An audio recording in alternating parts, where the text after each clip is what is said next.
Point तो सोनी धरती Pakistan programme के नाल मैं तुहाडा होस्ट चांद शकील। नाज़रीन, अज साडे नाल स्टूडियो दे विच बहुत ही खूबसूरत मेहमान, बहुत ही खूबसूरत कहानीकार, शायर प्रोफैसर जुबैर अहमद साहब मौजूद ने।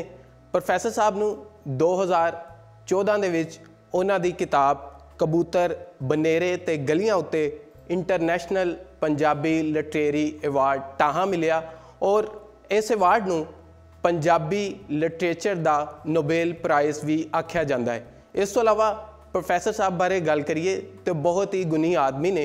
वो पिछले साल ही गौरमेंट इस्लामिया कॉलेज रेडवे रोड तो बतौर अंग्रेज़ी के प्रोफैसर रिटायर्ड होए। ये नाल पंजाबी विच भी लिख रहे हैं। अज असीं उन्हां नाल गलबात करांगे कि आखिर की वजह है वो पढ़ाते तो अंग्रेज़ी रहे, सारी उम्र अंग्रेज़ी लिटरेचर पढ़ाया भी और पंजाबी भी लिख रहे हैं। आखिर की वजह ये नाल असीं उन्हां कोल शायरी भी सुनांगे और गलबात भी करांगे। और साडे नाल मौजूद ने प्रोफैसर जुबैर अहमद साहब। अस्सलाम वालेकुम सर। सर कैसी तबीयत है? ठीक ठाक हो? ठीक है जी। अच्छा सर, शुक्रिया चांद शकील जी और उर्दू पॉइंट का भी मैं शुक्रगुजार हाँ कि उन्होंने मैंने मौका दिता है कि मैं इत्थे आवां और अपनी गलबात करा।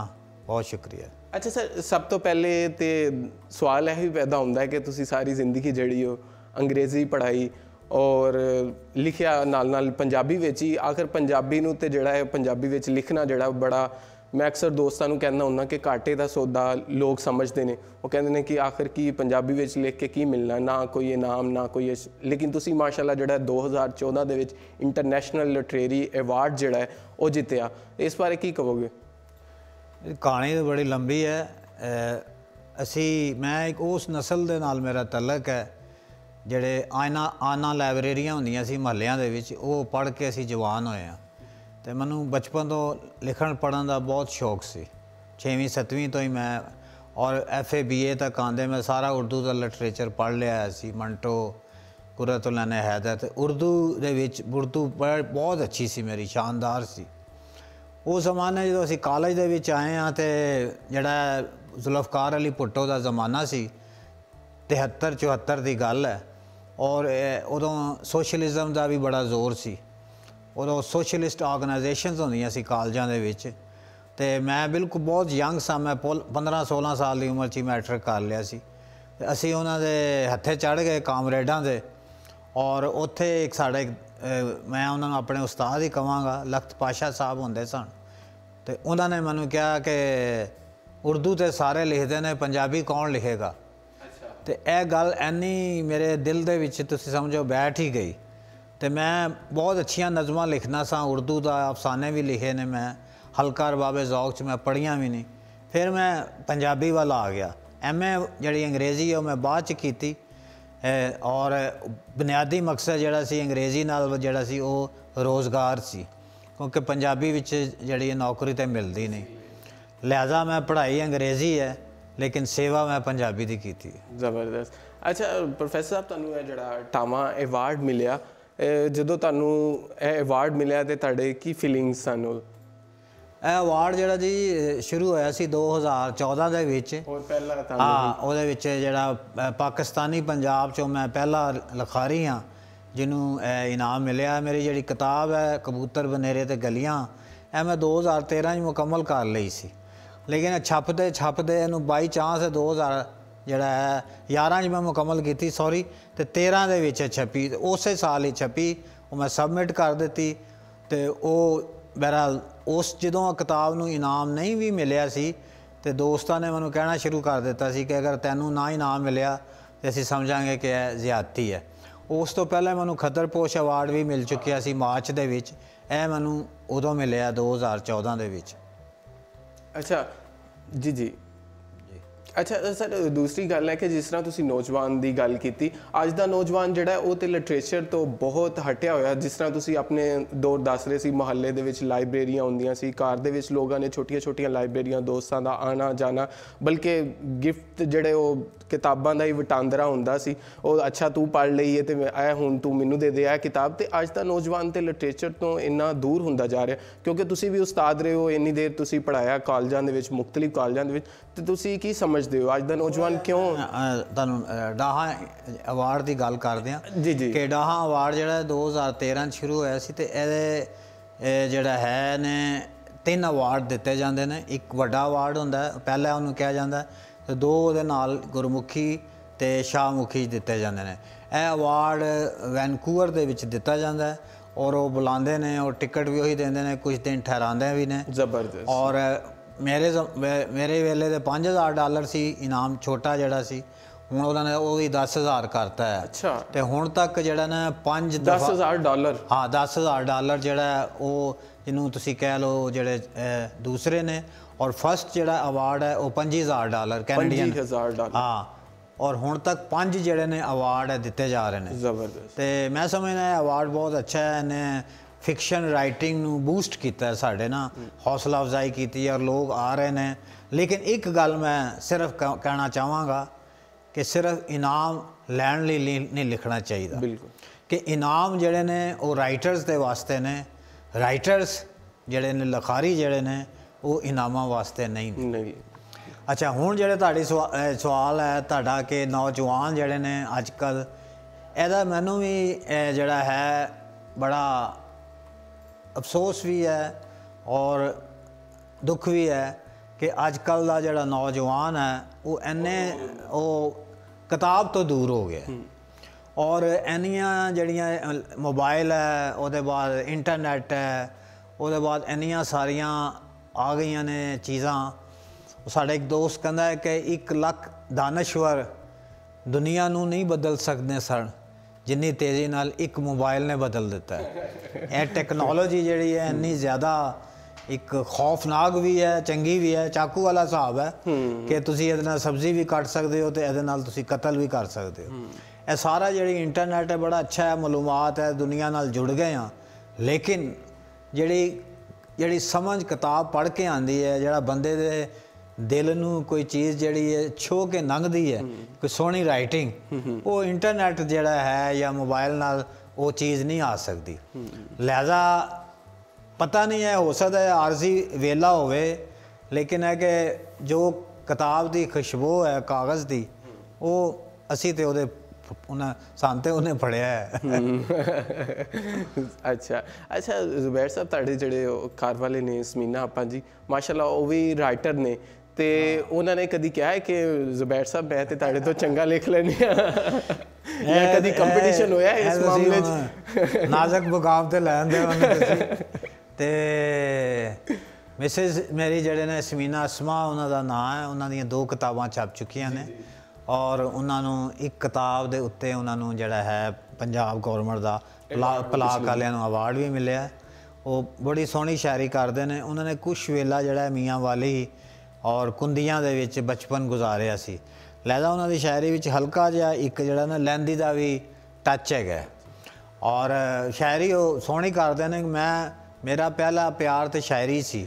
ਮੈਂ ਸ਼ੁਰੂ ਕਿਤਾਬਾਂ ਸ਼ਾਇਰੀ ਦੀਆਂ ਹੀ ਲਿਖੀਆਂ, ਲੇਕਿਨ ਹੁਣ ਮੈਂ ਇੱਧਰ ਜ਼ਿਆਦਾ ਲਿਖ ਰਿਹਾ, ਫਿਕਸ਼ਨ ਵੱਲ ਆ ਗਿਆ। ਲੇਕਿਨ ਹੁਣ ਲੋਕਾਂ ਨੇ ਕਹਿਣਾ ਸ਼ੁਰੂ ਕਰਤਾ ਕਿ ਉਹ ਚੰਗੀ ਸ਼ਾਇਰੀ ਕਰ ਰਹੇ ਨੇ। ਗੱਲ ਉਹੀ ਆ ਗਈ ਨਾ ਕਿ ਉਹ ਅੱਛੀ ਸ਼ਾਇਰੀ ਕਰ ਰਹੇ ਤੁਹਾਡੇ ਤੋਂ, ਤੇ ਨਾਮ ਹੀ ਮੰਨਣਾ ਤੇ ਪਏਗਾ ਨਾ ਫਿਰ ਵੀ। ਅੱਛਾ ਜ਼ੁਬੈਰ ਸਾਹਿਬ, ਤੁਸੀਂ ਹੁਣ ਸਾਨੂੰ ਕੀ ਸੁਣਾ ਰਹੇ ਹੋ, ਕਿਹੜੀ ਸ਼ਾਇਰੀ? ਕੋਈ ਮੈਂ ਚਾਹੁੰਦਾ ਵਾਂ ਕਿ ਤੁਸੀਂ ਸਾਨੂੰ ਕੋਈ ਨਜ਼ਮ ਸੁਣਾਓ ਆਪਣੀ ਕਿਤਾਬ ਦੇ ਵਿੱਚੋਂ। ਕਿ ਤੁਹਾਡਾ ਵੇਲੇ ਨੂੰ ਵੇਖਦੇ ਹੋਏ ਜੀ ਅਸੀਂ ਕੋਈ ਅਫਸਾਨਾ ਤੇ ਨਹੀਂ ਸੁਣਾਇਆ ਜਾ ਸਕਦਾ, ਲੇਕਿਨ ਛੋਟੀਆਂ 1-2 ਨਜ਼ਮਾਂ ਜਿਹੜੀਆਂ ਨੇ ਉਹ ਸੁਣਾਉਂਦਾ ਵਾਂ ਮੈਂ ਜ਼ਰੂਰ।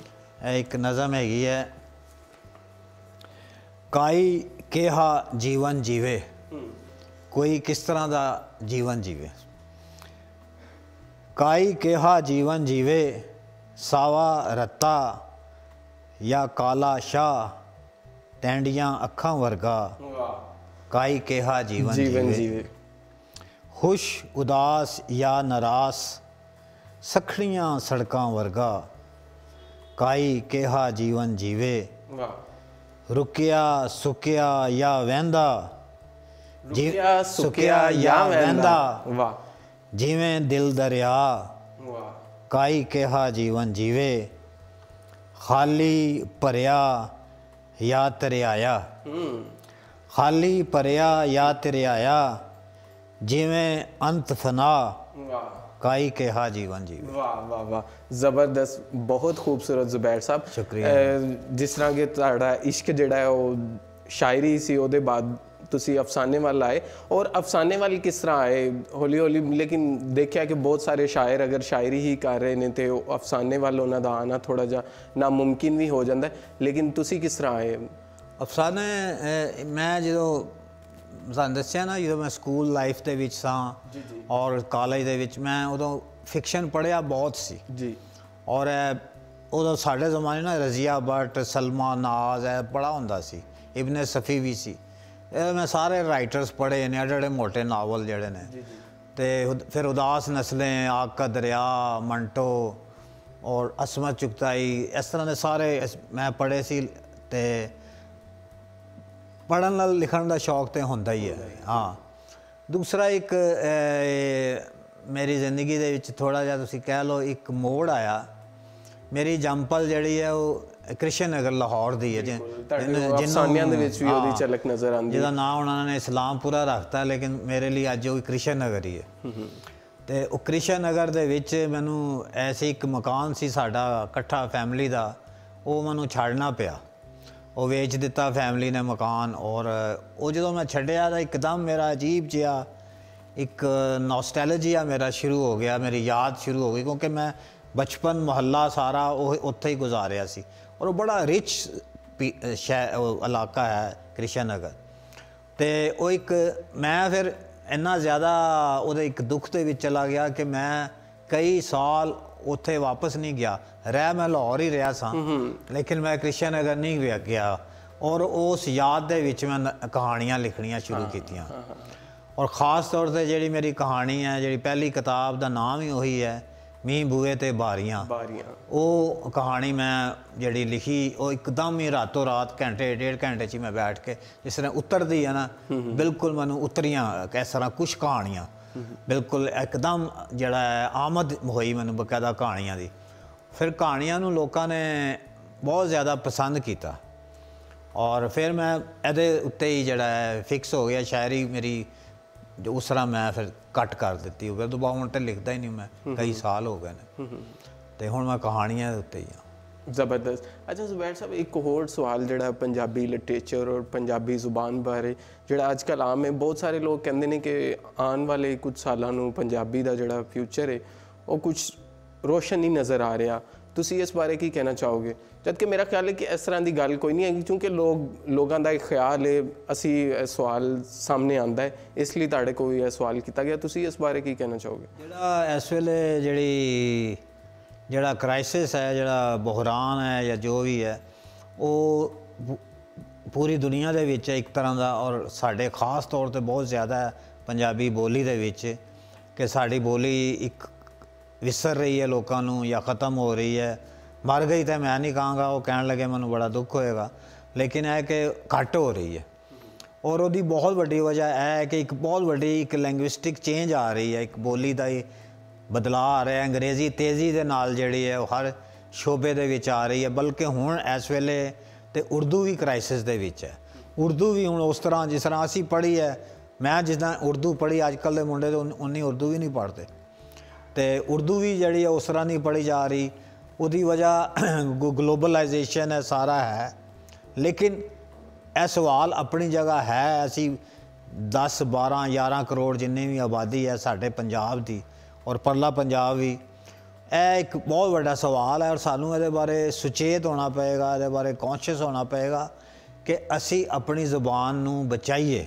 ਅੰਗਰੇਜ਼ੀ ਸਿੱਖੋ, ਉਰਦੂ ਸਿੱਖੋ, ਜੋ ਵੀ ਸਿੱਖੋ, ਲੇਕਿਨ ਜਿਹੜੀ ਤੁਹਾਡੀ ਪਹਿਚਾਨ ਹੈ, ਜਿਹੜੀ ਤੁਹਾਡੀ ਪਹਿਚਾਨ ਹੈ, ਜਿਹੜਾ ਇੱਕ ਵਿਰਸਾ ਜਿਹੜਾ ਹੈ ਸਾਡਾ ਜਿਹੜਾ ਐਸੈਟ ਹੈ, ਸਾਡੀ 1000 ਸਾਲ ਦੀ ਤਾਰੀਖ ਹੈ ਪੰਜਾਬੀ ਜ਼ੁਬਾਨ ਦੀ। ਬਾਬਾ ਫਰੀਦ ਤੋਂ ਲੈ ਕੇ ਹੁਣ ਤੱਕ ਹਜ਼ਾਰਾਂ ਕਿਤਾਬਾਂ ਲਿਖੀਆਂ ਗਈਆਂ, ਸ਼ਾਨਦਾਰ ਸ਼ਾਇਰੀ ਕੀਤੀ ਹੈ। ਸਾਨੂੰ ਅਹਿਸਾਸੇ ਕਮਤਰੀ ਨਹੀਂ ਹੋਣਾ ਚਾਹੀਦਾ। ਅਸੀਂ ਬਿਹਤਰੀਨ ਦੁਨੀਆ ਦੇ ਸ਼ਾਇਰ ਔਰ ਦਾਨਸ਼ਵਰ ਪ੍ਰੋਡਿਊਸ ਕੀਤੇ ਨੇ ਔਰ ਜਿਨ ਕਿਸੇ ਵੀ ਤੁਸੀਂ ਮੁਕਾਬਲੇ 'ਚ ਲਾ ਲਓ, ਬੁੱਲੇ ਸ਼ਾਹ ਨੂੰ, ਵਾਰਿਸ ਸ਼ਾਹ ਨੂੰ, ਸ਼ਾਹ ਹੁਸੈਨ ਨੂੰ, ਉਹ ਕਿਸੇ ਤੋਂ ਘੱਟ ਨਹੀਂ ਹੈਗੇ। ਲਿਹਾਜ਼ਾ ਸਾਨੂੰ ਇਹਦੇ 'ਤੇ ਮਾਣ ਕਰਨਾ ਚਾਹੀਦਾ ਔਰ ਆਪਣੀ ਬੋਲੀ ਸਾਂਭਣੀ ਚਾਹੀਦੀ ਹੈ, ਉਹਦਾ ਖਿਆਲ ਕਰਨਾ ਚਾਹੀਦਾ। ਲੇਕਿਨ ਜ਼ੁਬੈਰ ਸਾਹਿਬ, ਇੱਥੇ ਇੱਕ ਸਵਾਲ ਇਹ ਵੀ ਹੁੰਦਾ ਨਾ ਕਿ ਅੱਜ ਦਾ ਨੌਜਵਾਨ ਜਿਹੜਾ ਹੈ ਉਹ ਪੰਜਾਬੀ ਪੜ੍ਹਨਾ ਨਹੀਂ ਚਾਹੁੰਦਾ, ਲੇਕਿਨ ਪੰਜਾਬੀ ਗਾਣੇ ਸੁਣਨਾ ਚਾਹੁੰਦਾ ਹੈ ਉਹ, ਔਰ ਬਹੁਤ ਜ਼ਿਆਦਾ ਸੁਣੇ ਵੀ ਜਾਂਦੇ, ਜਿਸ ਤਰ੍ਹਾਂ ਕੋਕ ਸਟੂਡੀਓ ਜਾਂ ਕੁਝ ਇਸ ਤਰ੍ਹਾਂ ਦੇ ਹੋਰ ਜਿਹੜੇ ਹੋ ਗਏ, ਲੇਕਿਨ ਉਹ ਮਿਊਜ਼ਿਕ ਤੇ ਬਹੁਤ ਸੁਣਦਾ ਹੈ।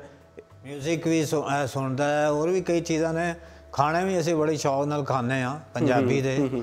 ਜਿਹੜਾ ਹੈ ਸਾਗ ਅੱਜ ਵੀ ਖਾਧਾ ਜਾਂਦਾ ਹੈ, ਮਕਈ ਦੀ ਰੋਟੀ ਲੋਕੀ ਯਾਦ ਕਰਦੇ ਨੇ, ਲੱਸੀਆਂ ਪੀਂਦੇ ਹਾਂ ਅਸੀਂ, ਦਹੀਂ ਦੀ ਖਾਂਦੇ ਹਾਂ, ਸਾਰਾ ਉਹ ਵੀ ਹੈ ਮੌਜੂਦ ਹੈ। ਲਿਬਾਸ ਵੀ ਸਾਡਾ ਪੰਜਾਬੀ ਹੈ। ਕਣਕ ਵੀ ਇਸ ਧਰਤੀ ਤੋਂ ਉਗਦੀ ਹੈ ਜਿਹੜੀ ਅਸੀਂ ਖਾਂਦੇ ਹਾਂ।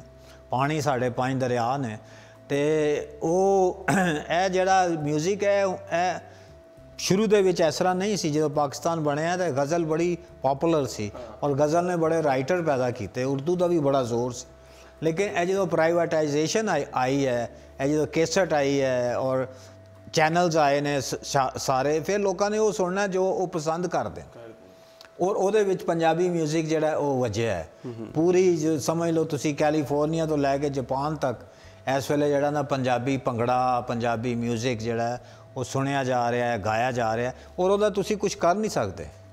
ਮਤਲਬ ਉਹਨੂੰ ਤੁਸੀਂ ਰੋਕ ਨਹੀਂ ਸਕਦੇ, ਲੋਕਾਂ ਦੇ ਅੰਦਰ ਹੈ। ਔਰ ਮੈਂ ਸਮਝਣਾ ਬੜੀ ਅੱਛੀ ਚੀਜ਼ ਹੈ। ਲੋਕੀ ਕੋਕ ਸਟੂਡੀਓ ਵਗੈਰਾ ਨੂੰ ਕ੍ਰਿਟਿਸਾਈਜ਼ ਵੀ ਕਰਦੇ ਨੇ ਕਿ ਕਮਰਸ਼ੀਅਲ ਨੇ ਇਹ ਉਹ, ਲੇਕਿਨ ਉਹ ਕੁਝ ਚੀਜ਼ਾਂ ਲੱਭ ਕੇ ਲੈ ਕੇ ਆਏ ਨੇ, ਔਰ ਉਹਨਾਂ ਨੇ ਇੱਕ ਤਾਂ ਹੈਗਾ ਕਿ ਸਾਡਾ ਜਿਹੜਾ ਆਰਟਿਸਟ ਹੈ ਉਹਨੂੰ ਵੀ 4 ਪੈਸੇ ਮਿਲੇ ਨੇ ਕੋਕ ਸਟੂਡੀਓ ਦੀ ਵਜ੍ਹਾ ਨਾਲ। ਅਤੇ ਉਹ ਠੀਕ ਹੈ, ਉਹ ਇੱਕ ਮਿਕਸ ਕਰ ਰਹੇ ਨੇ ਉਸ ਤਰ੍ਹਾਂ ਦਾ। ਉਹ ਜਿਹੜਾ ਦੇਸੀ ਸਾਡਾ ਮਿਊਜ਼ਿਕ ਨਹੀਂ ਹੈਗਾ ਉਹ, ਔਰ ਉਹਦੇ ਵਿੱਚ ਮਸਾਇਲ ਵੀ ਹੈਗੇ ਨੇ, ਲੇਕਿਨ ਫਿਰ ਵੀ ਉਹ ਉਹਨਾਂ ਨੇ ਯੂਥ ਤੱਕ ਤੇ ਉਹੀ ਗਏ ਨੇ, ਕੋਕ ਸਟੂਡੀਓ ਵਾਲੇ ਹੀ ਗਏ ਨੇ। ਅੱਛਾ ਜ਼ੁਬੈਰ ਸਾਹਿਬ, ਮੈਂ ਚਾਹੁੰਦਾ ਹਾਂ ਤੁਸੀਂ ਸਾਨੂੰ ਜਿਹੜੇ ਨਾ ਥੋੜ੍ਹੀ ਜਿਹੀ ਕੁਛ ਹੋਰ ਕੋਈ ਆਪਣੀ ਨਜ਼ਮ ਸੁਣਾਓ ਆਪਣੀ ਕਿਤਾਬ ਦੇ ਵਿੱਚੋਂ। ਔਰ ਇੱਕ ਮੈਂ ਨਾ ਇੱਕ ਮਾਈਏ ਵੀ ਲਿਖੇ ਸਾਂ ਜੀ ਜੀ 4 5 6 ਹੈਗੇ ਨੇ, ਉਹ ਮੈਂ ਤੁਹਾਨੂੰ ਸੁਣਾ ਦਿੰਦਾ। ਜੀ ਜੀ ਜ਼ਰੂਰ। ਸਾਡੀ ਸੁਫਨਾ ਕਹਾਣੀ ਹੈ, ਲੋਕਾਂ ਸਾਹਮਣੇ ਨਾ ਦਿਸਣਾ ਜਿਵੇਂ ਵਾਹ ਵਿੱਚ ਪਾਣੀ ਹੈ। ਵਾਹ ਵਾਹ ਵਾਹ ਵਾਹ, ਸਾਡੀ ਸੁਫਨਾ ਕਹਾਣੀ ਹੈ, ਸਾਡੀ ਸੁਫਨਾ ਕਹਾਣੀ ਹੈ, ਵਾਹ, ਲੋਕਾਂ ਸਾਹਮਣੇ ਨਾ ਦਿਸਣਾ ਜਿਵੇਂ ਵਾਹ ਵਿੱਚ ਪਾਣੀ ਹੈ। ਮੈਂ ਸਾਹ ਪਈ ਲਕੋਨੀ ਹਾਂ, ਵਾਹ ਵਾਹ ਵਾਹ, ਮਤਾਂ ਕੋਈ ਪੁੱਛ ਨਾ ਲਵੇ, ਮੈਂ ਕਾਸ ਨੂੰ ਰੋਨੀ ਹਾਂ। ਵਾਹ ਵਾਹ ਵਾਹ ਵਾਹ ਵਾਹ, ਕੀ ਬਾਤ। ਸਾਡੀ ਪੀੜ ਅਵੱਲੀ ਏ, ਇੱਕ ਪਿੱਪਲ ਪੁਰਾਣਾ ਏ, ਗਲੀ ਰੁਲਦੀ ਚੱਲੀ ਏ। ਵਾਹ। ਦਿਨ ਚੜ੍ਹਿਆ ਸਪੈਰ ਪਾਈ, ਗਲੀਆਂ ਤੂੜ ਹੋਈਆਂ, ਬੂਏ ਪਿਛਲਿਓਂ ਸ਼ਾਮ ਆਈ। ਵਾਹ ਵਾਹ ਵਾਹ ਵਾਹ। ਬੂਏ ਪਿਛਲਿਓਂ ਸ਼ਾਮ ਆਈ, ਸ਼ਾਮ ਅੱਖੀ ਪਾਨੀ ਆ, ਦਿਨ ਮੈਂ ਲਾ ਸੁੱਟਿਆ, ਰਾਤੀ ਰਾਤ ਸਮਾਨੀ ਆ। ਵਾਹ ਵਾਹ ਵਾਹ ਵਾਹ। ਜ਼ੁਬੈਰ ਸਾਹਿਬ ਵੀ ਸੁਣਾ ਨਾ।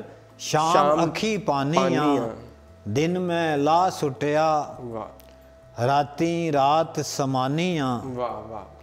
ਸਾਵੇ ਦਿਨ ਵੇ ਹਵਾਵਾਂ ਦੇ, ਵਾਹ, ਸਾਵੇ ਦਿਨ ਵੇ ਹਵਾਵਾਂ ਦੇ, ਰੁੱਤ ਸਪਣੀ ਨਸ਼ੰਗ ਹੋਈ। ਹਾਂ, ਰੁੱਤ ਸਪਣੀ ਨਸ਼ੰਗ ਹੋਈ, ਅਸੀਂ ਜੋਗੀ ਬਣਾਵਾਂਗੇ। ਵਾਹ ਵਾਹ ਵਾਹ ਵਾਹ ਵਾਹ, ਕੀ ਬਾਤ ਹੈ, ਕੀ ਬਾਤ ਹੈ। ਜ਼ੁਬੈਰ ਸਾਹਿਬ ਕੋਈ ਮੈਂ ਚਾਹੁੰਦਾ ਹਾਂ ਕੋਈ ਹੋਰ ਸਾਨੂੰ ਇੱਕ ਨਜ਼ਮ ਤੁਸੀਂ ਸੁਣਾਓ ਛੋਟੀ ਜੀ। ਨਜ਼ਮਾਂ ਦੇ ਫਿਰ ਚੱਲੀ ਜਾਣਗੀਆਂ।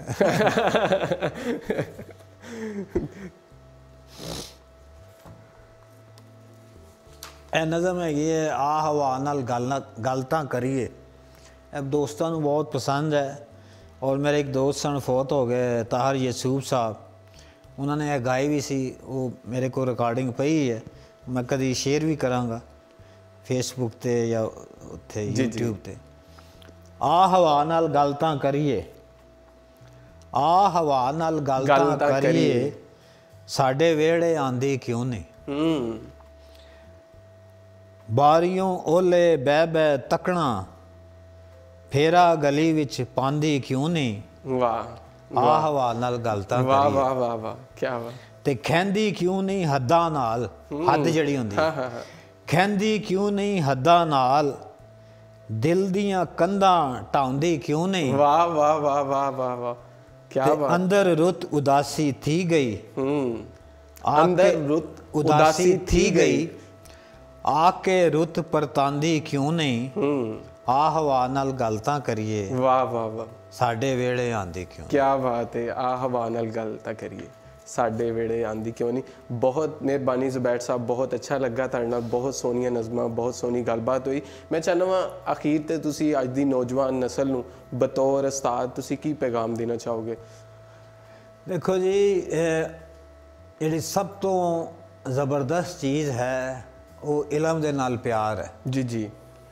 ਮੇਰੇ ਕੋਲ ਬਹੁਤ ਕਿਤਾਬਾਂ ਨੇ, ਕਈ ਕਮਰੇ, 1-2 ਕਮਰੇ ਭਰੇ ਨੇ, ਘਰ ਵਾਲੇ ਵੀ ਤੰਗ ਪੈ ਜਾਂਦੇ ਨੇ ਲੇਕਿਨ ਹੈ ਕਿ ਕਿਤਾਬ ਬਿਹਤਰੀਨ ਦੋਸਤ ਹੈ। ਹਾਂ, ਔਰ ਮੈਂ ਨੌਜਵਾਨਾਂ ਨੂੰ ਇਹੀ ਕਹਾਂਗਾ ਕਿ ਇਹ ਜਿਹੜਾ ਵੇਲਾ ਹੈ, ਜਿਹੜਾ ਟਾਈਮ ਹੈ ਤੁਹਾਡਾ, ਮੈਂ ਕਲਾਸ ਦੇ ਵਿੱਚ ਵੀ ਗੱਲ ਕਰਨਾ ਹੁੰਦਾ ਸਾਂ ਕਿ this is making and unmaking of your life. ਬਿਲਕੁਲ ਬਿਲਕੁਲ। ਇਹ ਜਿਹੜੇ ਕਿ ਤੁਹਾਡੇ ਕੋਲ 5-7 ਸਾਲ 8 ਸਾਲ ਹੈ ਨੇ, ਤੁਸੀਂ MA ਕਰ ਰਹੇ ਹੋ ਜਾਂ ਹੋਰ ਕੁਝ ਕਰ ਰਹੇ ਹੋ, ਇਹਦੀ ਇੱਥੇ ਇਸ ਉਮਰ 'ਚ ਜਿਹੜੀ ਤੁਸੀਂ ਮਿਹਨਤ ਕਰੋਗੇ ਇਹਦਾ ਫਲ ਤੁਸੀਂ ਸਾਰੀ ਉਮਰ ਖਾਣਾ। ਬਿਲਕੁਲ। ਇਹਨੇ ਹੀ ਤੁਹਾਡਾ ਕੈਰੀਅਰ ਬਣਾਉਣਾ, ਇਹਨੇ ਤੁਹਾਡੀ ਐਜੂਕੇਸ਼ਨ ਬਣਾਉਣੀ ਹੈ। ਲਿਹਾਜ਼ਾ ਦਿਲ ਤੇ ਕਿਸੇ ਦਾ ਵੀ ਨਹੀਂ ਕਰਦਾ ਮੈਂ ਕਿਤਾਬ ਲੈ ਕੇ ਪੜ੍ਹਾਂ, ਬੋਰ ਜਿਹਾ ਕੰਮ ਹੈਗਾ, ਲੇਕਿਨ ਜੇ ਤੁਸੀਂ ਇਹਦੇ ਨਾਲ ਮੁਹੱਬਤ ਜਗਾ ਲੈਂਦੇ ਹੋ, ਕਿਤਾਬ ਪੜ੍ਹ ਲੈਂਦੇ ਹੋ, ਉਹਨੂੰ ਉਹਦੀ ਜਿਹੜੀ ਹੈ ਤੁਹਾਡੇ ਨਾਲ ਸ਼ੌਕ ਤੁਹਾਨੂੰ ਪੈ ਜਾਂਦਾ ਤੇ ਇਸ ਤੋਂ ਅੱਛੀ ਕੋਈ ਚੀਜ਼ ਨਹੀਂ ਹੈ ਲਿਖਾਈ ਪੜ੍ਹਾਈ। ਦੂਸਰਾ ਹੈਗਾ ਕਿ ਆਪਣੇ ਆਲ ਦੁਆਲ ਨੂੰ ਦੇਖੋ, ਕੀ ਹੋ ਰਿਹਾ ਹੈ, ਮੇਰੀ ਜ਼ਿੰਦਗੀ ਦਾ ਕੀ ਮਕਸਦ ਹੈ, ਮੈਂ ਕਿਉਂ ਪੈਦਾ ਹੋਇਆ ਵਾਂ, ਇਸ ਜਹਾਨ ਦੇ ਵਿੱਚ ਕਿਉਂ ਆਇਆ ਵਾਂ, ਜ਼ਿੰਦਗੀ ਕੀ ਹੈ, ਇਹ ਸਦਾ ਤੇ ਰਹਿਣੀ ਨਹੀਂ, ਇੱਕ ਦਿਨ ਆਉਣਾ ਕਿ ਇਹਨੇ ਖ਼ਤਮ ਹੋ ਜਾਣਾ। ਲਿਹਾਜ਼ਾ ਉਹ ਬਾਬਾ ਫਰੀਦ ਦਾ ਇੱਕ ਸ਼ੇਰ ਹੈ ਕਿ ਲੇਖਾ ਰੱਬ ਕਰੇਸਿਆ ਤੂੰ ਆਇਓ ਕਿਹੜੇ ਕੰਮ, ਤੇ ਉਹ ਬੰਦੇ ਨੂੰ ਚੇਤੇ ਰੱਖਣਾ ਚਾਹੀਦਾ ਹੈ, ਯਾਦ ਰੱਖਣਾ ਚਾਹੀਦਾ ਹੈ। ਸੁਰਤ ਦੇ ਨਾਲ, ਕੌਨਸ਼ੀਅਸਨੈਸ ਦੇ ਨਾਲ ਆਪਣੀ ਜ਼ਿੰਦਗੀ ਗੁਜ਼ਾਰੋ, ਅਵੇਅਰਨੈਸ ਦੇ ਨਾਲ ਆਪਣੀ ਜ਼ਿੰਦਗੀ ਗੁਜ਼ਾਰੋ, ਦੇਖੋ ਦੁਨੀਆ ਵਿੱਚ ਕੀ ਹੋ ਰਿਹਾ ਹੈ। ਜ਼ਬਰਦਸਤ, ਬਹੁਤ ਅੱਛਾ ਪੈਗਾਮ। ਜ਼ੁਬੈਰ ਸਾਹਿਬ, ਮੇਰੇ ਵੀ ਉਸਤਾਦ, ਮੈਂ ਉਹਨਾਂ ਕੋਲੋਂ ਪੰਜਾਬੀ ਪੜ੍ਹੀ ਕਲਾਸ ਦੇ ਵਿੱਚ ਵੀ, ਪ੍ਰੋਫੈਸਰ ਡਾਕਟਰ ਜਿਹੜੇ ਹੈਗੇ ਨੇ ਜਮੀਲ ਅਹਿਮਦ ਪਾਲ ਸਾਹਿਬ, ਉਹ ਵੀ ਇਹੋ ਹੀ ਨਾ ਹਮੇਸ਼ਾ ਕਲਾਸ ਦੇ ਵਿੱਚ ਇਹੋ ਹੀ ਕਹਿੰਦੇ, ਬੇਟਾ ਇਹ ਤੁਹਾਡੇ ਕੋਲ ਜਿਹੜੀ ਜ਼ਿੰਦਗੀ ਹੈ ਨਾ, ਇਹੋ ਹੀ ਖੇਲਣ ਦੀ ਵੀ ਹੈ, ਇਹੋ ਹੀ ਪੜ੍ਹਨ ਦੀ ਵੀ ਹੈ, ਔਰ ਇਹੋ ਤੁਸੀਂ ਫਿਲਮਾਂ ਵੀ ਦੇਖਣੀਆਂ, ਸਾਰਾ ਕੁਝ ਇੰਜੋਏ ਵੀ ਕਰਨਾ, ਲੇਕਿਨ ਕਿਸੇ ਕੰਮ ਦੇ ਵਿੱਚ ਤੁਸੀਂ ਜ਼ਿਆਦਤੀ ਕਰ ਦੋਗੇ, ਨਾ ਕਰੋਗੇ, ਤੇ ਉਹ ਸਾਰਾ ਕੁਝ ਜਿਹੜਾ ਨਾ ਉਹ ਡਿਸਟਰਬ ਹੋ ਜਾਂਦਾ। ਤੁਸੀਂ ਵੀ ਇਹੋ ਹੀ ਕਿਹਾ ਕਿ ਇਹ ਜ਼ਿੰਦਗੀ ਜਿਹੜੀ ਹੈ, ਇਸ ਉਮਰ ਜਿਹੜੀ ਨੌਜਵਾਨੀ ਦੀ ਹੁੰਦੀ ਹੈ, ਇਹ ਕੁਝ ਬਣਨ ਦੀ ਹੁੰਦੀ ਹੈ, ਇਹ ਕੁਝ ਖੇਲਣ ਦੀ ਹੁੰਦੀ, ਕੁੱਦਣ ਦੀ, ਸਾਰੇ ਕੰਮ ਮੇਰਾ ਖਿਆਲ ਹੈ ਕਿ ਹੋਣੇ ਚਾਹੀਦੇ ਨੇ, ਕਿਸੇ ਇੱਕ ਕੰਮ ਦੇ ਵਿੱਚ ਵੀ ਜ਼ਿਆਦਤੀ ਨਹੀਂ ਹੋਣੀ ਚਾਹੀਦੀ। ਦੂਸਰਾ ਹੈ ਕਿ ਜ਼ੁਬੈਰ ਸਾਹਿਬ, ਸੋਰੀ ਮੈਂ ਜ਼ਿਕਰ ਕਰਨਾ ਭੁੱਲ ਗਿਆ, ਤੁਹਾਡੇ ਰਸਾਲੇ ਦਾ ਜਿਹੜਾ 12 ਮਾਹ ਆ ਰਿਹਾ ਤੇ ਉਹ ਕਿੱਥੋਂ ਤੱਕ ਪਹੁੰਚਿਆ, ਜ਼ਰਾ ਨਾਜ਼ਰੀਨ ਨੂੰ ਦੱਸ ਦੇਣਾ। ਰਸਾਲਾ ਇੱਕ ਅਸੀਂ ਸਾਲਾਨਾ ਪਰਚਾ ਕੱਢ ਰਹੇ ਹਾਂ 12 ਮਾਹ ਦੇ ਨਾਂ ਤੋਂ। ਮੇਰੇ ਨਾਲ ਜਿਹੜੇ ਨੇ ਉਹ ਕੋ ਐਡੀਟਰ ਅਮਰਜੀਤ ਚੰਦਨ ਨੇ, ਜਿਹੜੇ ਇਸ ਵੇਲੇ ਬਹੁਤ ਵੱਡੇ ਰਾਈਟਰ ਨੇ ਪੰਜਾਬੀ ਦੇ, ਔਰ ਲੰਦਨ 'ਚ ਰਹਿੰਦੇ ਨੇ, ਤੇ ਉਹ ਅਸੀਂ ਕੋਸ਼ਿਸ਼ ਕਰਾਂਗੇ ਕਿ ਉਹ ਆ ਜਾਵੇ 1-2 ਮਹੀਨੇ ਤੱਕ। ਔਰ ਅਸੀਂ ਉਹਦੇ ਵਿੱਚ ਬੜਾ ਇੱਕ ਐਡੀਟੋਰੀਅਲ ਬੋਰਡ ਬਣਾਇਆ ਹੈ, ਜਿਹਦੇ ਵਿੱਚ ਸਲੀਮਾ ਹਾਸ਼ਮੀ ਨੇ, ਬੀਨਾ ਜਵਾਦ ਨੇ, ਮਨਜ਼ੂਰ ਇਜਾਜ਼ ਸਾਹਿਬ ਨੇ, ਮਜ਼ਹਰ ਤਿਰਮਜ਼ੀ ਸਾਹਿਬ ਨੇ, ਔਰ ਅਕਰਮ ਵੜੈਚ ਹੈ, महमूद अवान है, और सारे दोस्त ने। और असी कोशिश की है कि चंगा पंजाबी का रसाला असी दईए पंजाबी बोली नूं, और चंगियां रसालियां दी हमेशा ही कमी रहिंदी है। उधर छोटा जिहा पंजाब है, ईस्ट पंजाब, उत्थे 20-30 परचे निकलते हैं और एक तो एक वध के परचा है। साढ़े सिर्फ 2-4 परचे निकलते हैं और वो भी रैगूलर नहीं है। लिहाजा असी कोई बहुत बड़ा टारगेट नहीं किया कि असी ये कर देंगे वो कर देंगे। असी एक परचा कढ़िए सालाना, और वो जड़ा है एक 12 माह एक सिनफ भी है पोइट्री दी, मतलब 12 महीने ने, ते ओदे नाम दे उत्ते सालाना होएगा वरेवार, ते ओ असी 2-3 1-2 महीने तक जड़ा असी पढ़ियारा अगे पेश करते हैं। चलो, बहुत मेहरबानी ਜ਼ੁਬੈਰ ਸਾਹਿਬ, अल्लाह करे ਤੁਹਾਡਾ ਇਹ ਕੰਮ ਤੋੜ ਚੜੇ। ਨਾਜ਼ਰੀਨ, ਜਿਸ ਤਰ੍ਹਾਂ ਕਿ ਤੁਸੀਂ ਪ੍ਰੋਫੈਸਰ ਸਾਹਿਬ ਦੀ ਗੱਲਬਾਤ ਸੁਣੀ, ਉਹਨਾਂ ਨੌਜਵਾਨ ਨਸਲ ਲਈ ਇੱਕ ਡੂੰਘਾ ਜਿਹੜਾ ਹੈ ਉਹ ਪੈਗਾਮ ਦਿੱਤਾ, ਸੁਨੇਹਾ ਦਿੱਤਾ, ਔਰ ਮੈਂ ਸਮਝਦਾ ਹਾਂ ਕਿ ਅੱਜ ਦੇ ਨੌਜਵਾਨ ਨੂੰ ਇਸ ਬਾਰੇ ਸੋਚਣਾ ਪਏਗਾ ਕਿ ਆਖਰ ਉਹ ਕਿਸ ਪਾਸੇ ਜਾ ਰਿਹਾ, ਉਹਨੂੰ ਆਪਣੀ ਸਿਮਤ ਜਿਹੜੀ ਹੈ ਉਹਦਾ ਜਿਹੜਾ ਤਾਇਨ ਕਰਨਾ ਪਏਗਾ। ਇਹਦੇ ਨਾਲ ਹੀ ਆਪਣੇ ਹੋਸਟ ਚਾਂਦ ਸ਼ਕੀਲ ਨੂੰ ਇਜਾਜ਼ਤ ਦਿਓ। ਲੈ ਆਓ ਯਾਰ ਹਵਾਲੇ ਰੱਬ ਦੇ, ਮੇਲੇ 4 ਦਿਨਾਂ ਦੇ, ਉਸ ਦਿਨ ਈਦ ਮੁਬਾਰਕ ਹੋਸੀ ਜਿਸ ਦਿਨ ਫੇਰ ਮਿਲਾਂਗੇ।